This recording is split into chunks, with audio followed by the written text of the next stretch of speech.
Assalamualaikum warahmatullahi wabarakatuh.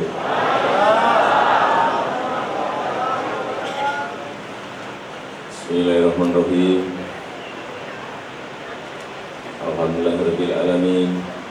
Wassalatu wassalamu ala asyrofil anbiya'i wal mursalin Sayyidina wa habibina wa syafi'ina wa maulana Muhammadin wa alihi wa ashabihi ajma'in, amma ba'du.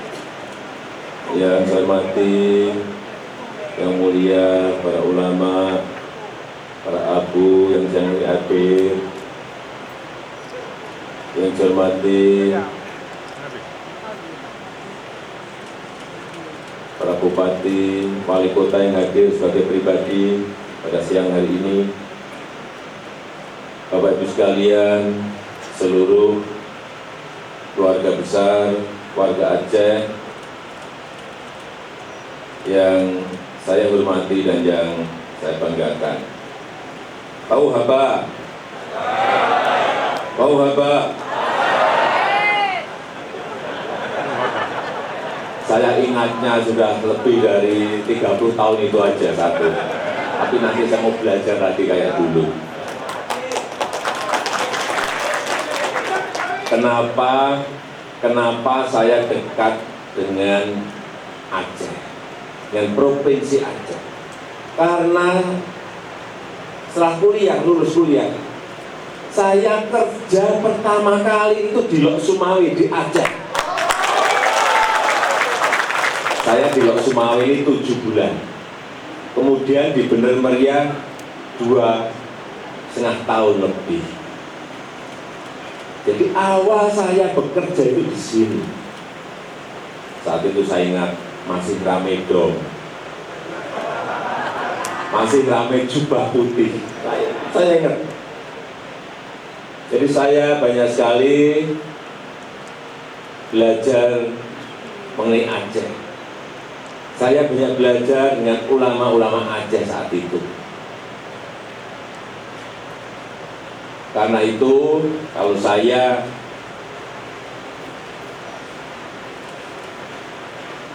memajukan Aceh, ingin memajukan Aceh, itu sudah semestinya. Karena sekali lagi saya memiliki sejarah pengalaman hidup di Aceh yang tidak pendek tetapi lama, hampir 3 tahun di sini saya.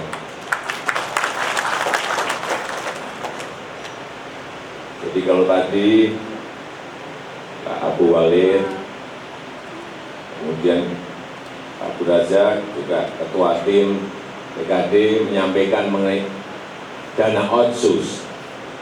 Sudah jangan ditanyakan lagi, saya akan perjuangkan itu agar bisa diperpanjang lagi. Bapak itu harus yakin dengan saya mengenai itu. Yang kedua, mengenai KEK Kek Arun, kan sudah saya tanda tangani.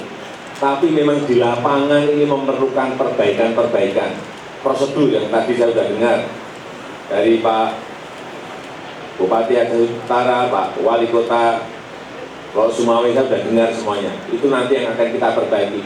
Karena ini akan memperbaiki investasi dan membuka lapangan pekerjaan yang besar. Kalau KEK Arun ini bisa terbuka, besar sekali ya nanti lapangan pekerjaan yang akan tercipta dari sini. Yang ketiga, yang namanya tol Aceh menuju ke Lampung, saya sampaikan bahwa akan tersambung dari Aceh sampai Lampung, insya Allah 2024 sudah tersambung semuanya. Karena ini panjang sekali, hampir 2.700 km yang akan kita sambungkan ini. Saya tadi sudah mendapat laporan bahwa ini perkembangannya sangat cepat, sudah melampaui target. Ini sudah sampai hari ini, baru saja kita launching, sudah 21 km yang sudah dibebaskan dan sudah dibersihkan. Artinya Pak, rakyat Aceh mendukung adanya jalan tol dari Aceh ke Lampung. Kalau saya artikan itu aja, artinya mendukung. Kalau pembebasannya sulit berarti kurang mendukung, ini berarti mendukung sekali. Karena ini nanti juga akan apa? Mempercepat logistik, memudahkan transportasi, memudahkan mobilitas orang dan mobilitas barang. Sehingga barang-barang itu keluar dari Aceh atau masuk ke Aceh menjadi lebih kompetitif dan bisa ke daya saing.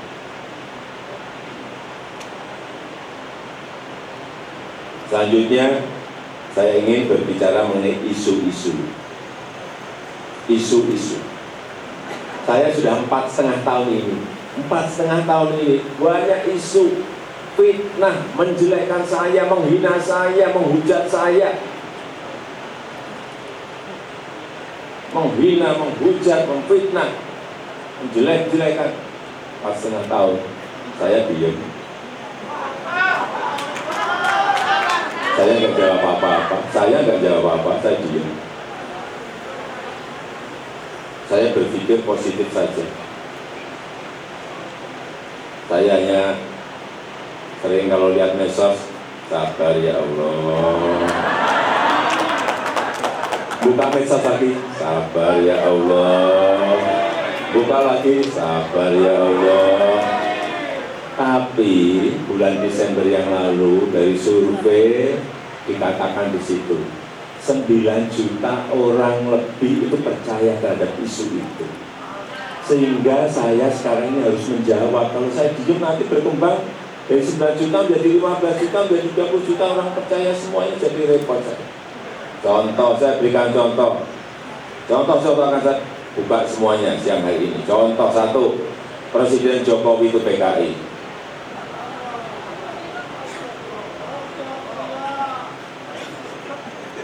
Coba, 4,5 tahun saya begitu kan saya diam. Tapi sekarang saya jawab. Saya lahir itu tahun 61. PKI itu juga tahun 65. Berarti umur saya baru 4 tahun. Nggak ada kan PKI balita? Ada PKI balita. Nanti nuduh lagi orang tuanya. Ganti pindah itu. Saya dulu dituduh, setelah saya jawab, orang tuanya, kakek neneknya. Ya dilihat saja, tabayun saja. Cek masjid di dekat rumah orang tua saya, cek masjid di dekat kakek nenek saya. Kakek nenek saya muslim semuanya, orang tua saya muslim semuanya, keluarga besar saya juga muslim semuanya. Gampang sekali ngeceknya. NU ada di Solo, ada cabang di Solo, Muhammadiyah ada cabang di Solo, Persis ada cabang di Solo, Al-Irsyad ada cabang di Solo, Parmusi ada cabang di Solo, semua ada di Solo, FPI ada cabang di Solo, semuanya ada, diceknya di situ. Zaman terbuka kayak gini, mana sih ada yang bisa ditutup-tutupi? Nggak ada. Tapi yang saya lebih kaget lagi, Masya Allah, coba lihat di media sosial, saya ditunjukkan oleh anak saya, Pak, ini ada gambar seperti ini. Gambarnya adalah ada ketua PKI sedang pidato, namanya DNID. Ini pidatonya tahun 1955, artinya saya belum lahir. Lah kok saya ada di dekatnya?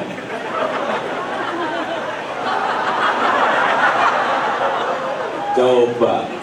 Fitnah-fitnah seperti ini yang tadi 9 juta masyarakat kita percaya. Saya cek, saya tunjukkan anak saya, Pak, di HP-nya, Pak ini, nah, Pak di dekatnya Aidin. Saya lihat-lihat, kok wajahnya sama dengan saya. Wajahnya persis. Inilah rekayasa gambar yang kalau masyarakat tidak hati-hati bisa percaya seperti ini. Gambar seperti tadi itu tidaknya 1, 2, 3, ratusan, mungkin ribuan gambar-gambar seperti itu yang lahir saja belum sudah. Coba di dekat podiumnya ID, ketua PKI, coba. Ampun ya Allah, astagfirullah. Yang kedua, Presiden Jokowi itu anti ulama, kriminalisasi ulama. Loh. Sebentar. Saya ini hampir setiap hari dengan ulama, setiap minggu juga keluar masuk pondok pesantren untuk melihat kondisi dan situasi yang ada di pondok-pondok. Nah, kok dibalik-balik seperti ini? Sekarang kita juga tahu bahwa cawapres saya ini adalah Ketua MUI Indonesia Ulama. Ya itu namanya sudah Ketua Majelis Ulama Indonesia, ketuanya coba. Kok masih dituduh-tuduh anti ulama, anti Islam. Kadang-kadang, tapi ya kembali lagi, sabar ya Allah. Sudah dibolak-balik seperti ini, dan yang saya kaget itu 9 juta orang lebih percaya mengenai ini. Karena disemburkan terus setiap hari, lama-lama dianggap sebagai sebuah kebenaran. Ya kalau ini tidak ada yang menjelaskan, tidak ada yang merespon, saya minta para abu, para ulama untuk menjelaskan mengenai ini. Kasihan masyarakat termakan oleh isu-isu yang tidak benar seperti ini. Ini tidak mendidik. Negara kita ini negara dengan norma-norma agama yang kuat, nilai-nilai agama yang kuat, nilai-nilai etika, nilai-nilai tata krama yang baik. Kenapa kok kejadiannya seperti ini? Saya selalu sampaikan, jangan sampai karena pilihan bupati, pilihan wali kota, pilihan gubernur, pilihan presiden, kita ini tidak seperti saudara lagi. Sedih saya kalau dengar antar kampung nggak saling omong karena pilihan bupati, antar tetangga nggak saling bicara gara-gara pilihan gubernur, dalam majelis taklim nggak saling bicara, nggak saling omong gara-gara pilihan presiden. Loh. Ini kok kejadiannya jadi seperti ini dimulai dari mana? Ini politik yang tidak beradab, tidak beretika, tidak bertata krama, kejadiannya menjadi seperti ini, memecah-mecah rakyat. Negara kita ini adalah negara dengan penduduk muslim terbesar di dunia. Saya selalu sampaikan di konferensi internasional, Indonesia adalah negara dengan penduduk muslim terbesar di dunia. Dan aset terbesar kita adalah persatuan, kerukunan, persaudaraan, ukhuwah, baik ukhuwah Islamiyah maupun ukhuwah batoniyah yang harus terus kita jaga. Jangan sampai gara-gara urusan pilpres, pilihan gubernur, pilihan bupati, pilihan wali kota kita menjadi, karena setiap 5 tahun insya Allah pasti akan ada yang namanya pilihan-pilihan tadi, pilkada, pilpres akan ada terus. Ya kalau ini diterus-teruskan berbahaya bagi negara sebesar kita Indonesia yang berbeda-beda. Kita ini berbeda-beda suku, berbeda agama, berbeda adat, tradisi, bahasa daerah, budaya, beda-beda semuanya. Sudah jadi sunatullah, sudah jadi hukum Allah, kita ini berbeda-beda. Tapi jangan sampai gara-gara urusan politik kita, baru sekarang ini urusan politik, tarik-tarik ke fitnah-fitnah, isu-isu seperti itu.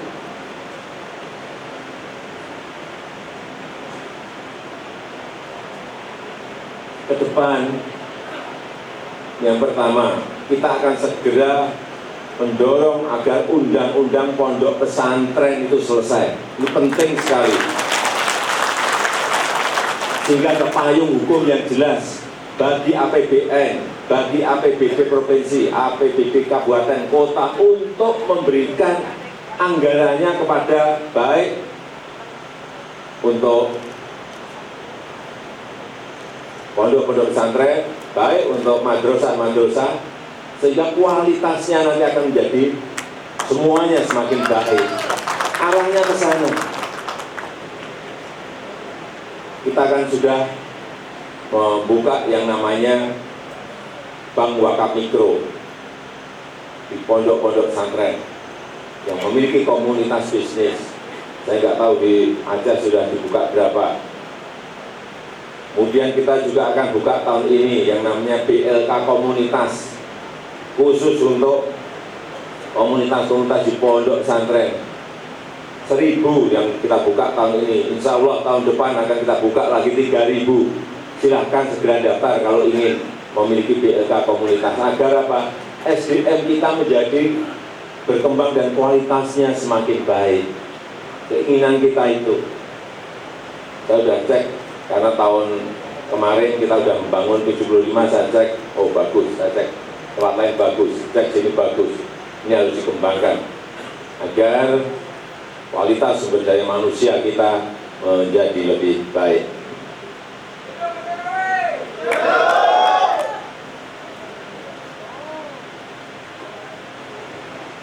Kemudian saya ingin cerita mengenai kartu-kartu. Ini kartu, mana kartunya?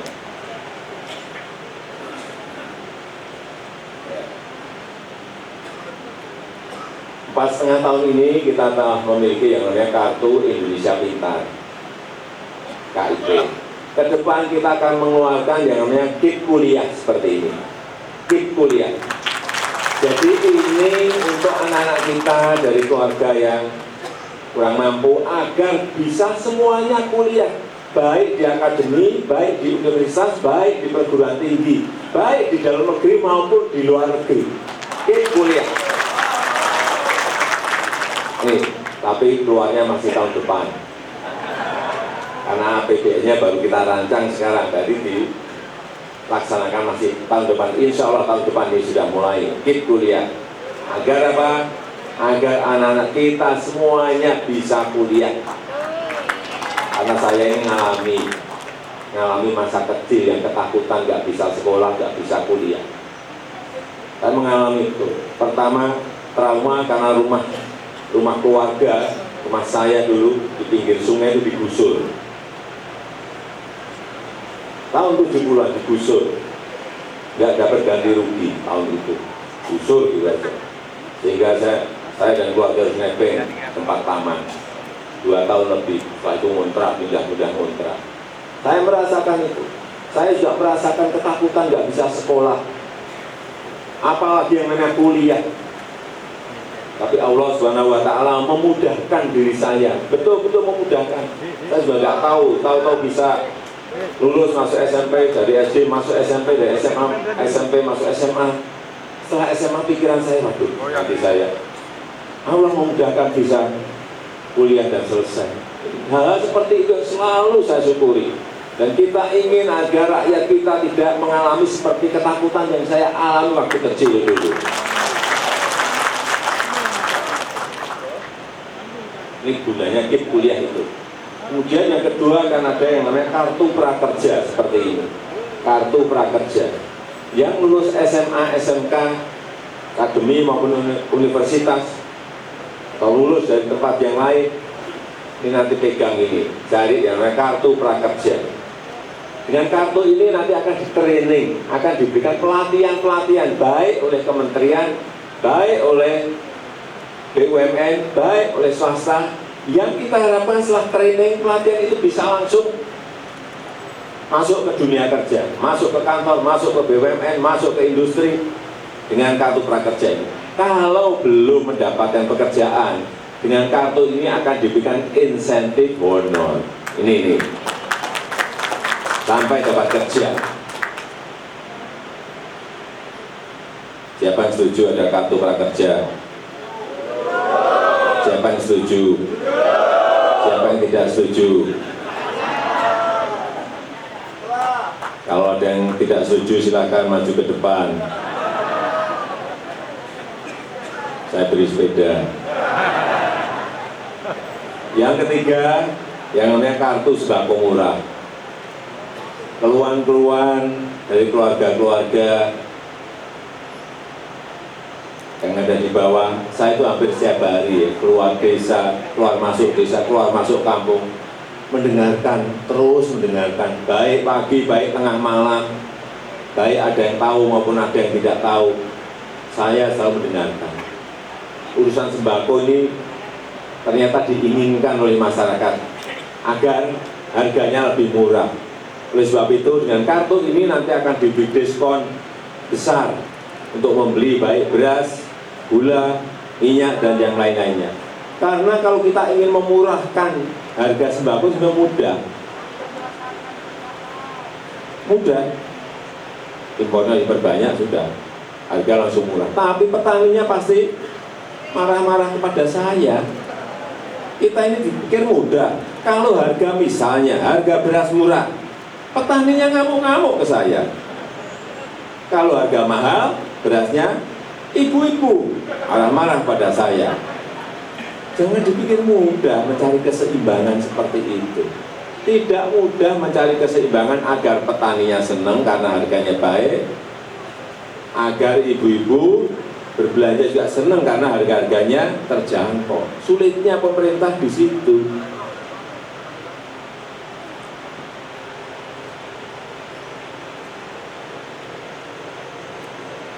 Yang terakhir,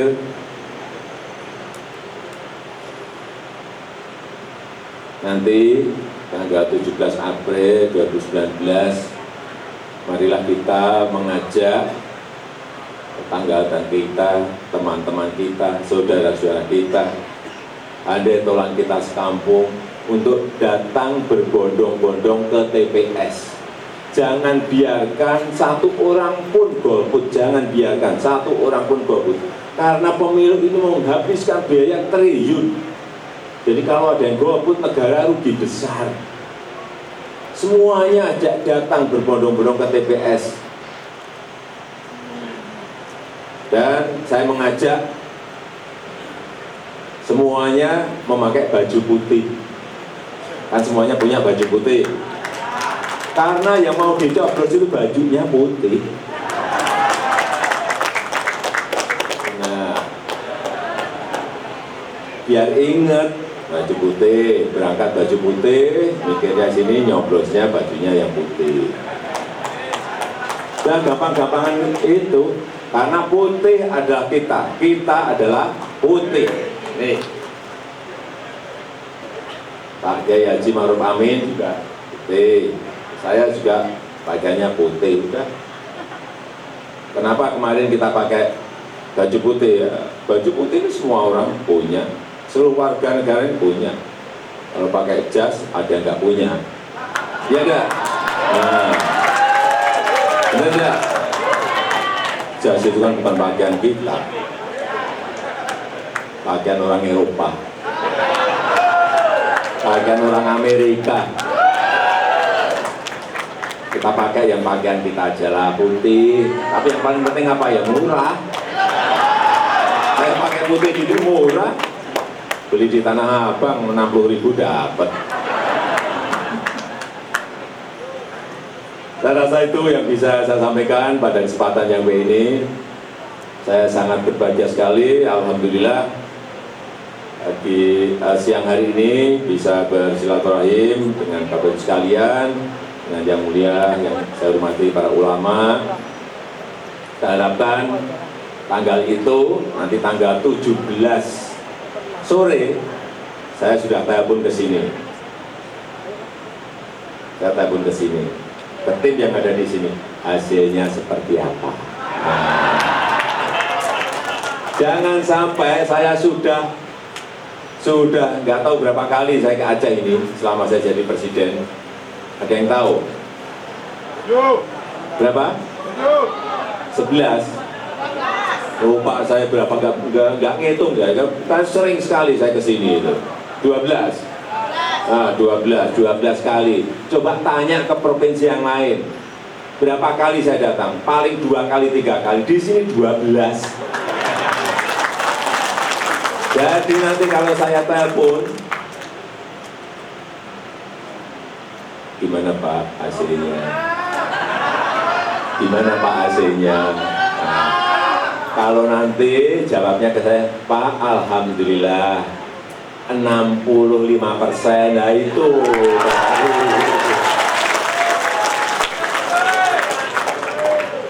saya rasa itu yang bisa saya sampaikan pada kesempatan yang ini. Terima kasih, saya tutup. Wassalamualaikum warahmatullahi wabarakatuh. Gimana aja? Siapa doa itu? Boleh.